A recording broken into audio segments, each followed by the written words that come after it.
অভিসারী পাত সীমান্তে যখন দুটি পাত পরস্পরের অভিমুখে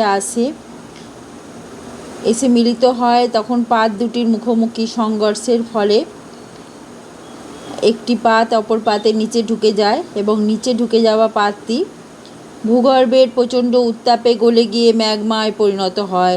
ফলে ভূগর্ভের প্রবল চাপের ফলে সৃষ্টি হয়। চাপের ফলে ওই যে ম্যাগমা বেরিয়ে আসে ফাটল পথে এবং অগ্ন্যুৎপাতের মাধ্যমে আগ্নেয় পর্বত সৃষ্টি করে। দেখো লাভা উদগীরণ হচ্ছে,